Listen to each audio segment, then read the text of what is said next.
Different types of investments ఉంటాయి కదా. So వాళ్ళ రిక్వైర్మెంట్స్ ఏంటిదో బట్టి వాళ్ళ ఫుల్ఫిల్మెంట్స్ ఎలా చేసుకోవాలనుకుంటున్నారో దాన్ని బట్టి మనం ప్రొవైడ్ చేస్తాం ప్రాపర్టీస్. ఎక్కడైనా చేస్తాము.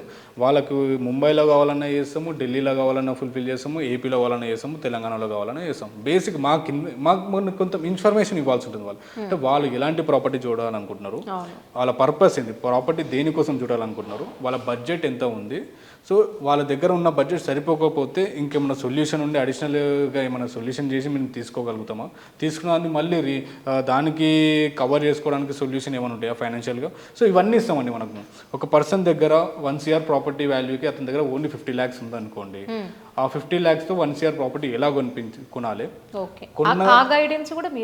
కంప్లీట్ గైడెన్స్ ఇస్తాం. 1 CR ఉన్న వాల్యూని 50 lakhsతో ఎలా కొనాలి, కొన్న దాని తర్వాత 50 lakhs రిమైనింగ్ 50 lakhs ఏ విధంగా కవర్ చేసుకోవాలి, అది ఓన్లీ 50 lakhsని కవర్ చేయడం కాకుండా మనకు వచ్చే ప్రాఫిట్స్ని ఏ విధంగా గ్రాప్ చేసుకోవాలి, కంప్లీట్గా మనము గైడ్ చేస్తామండి. కంప్లీట్ ప్రతి ఒక్క దానికి మనం రియల్ ఎస్టేట్ సంబంధించిన ప్రతి ఒక్క దానికి సొల్యూషన్ ఇస్తాము.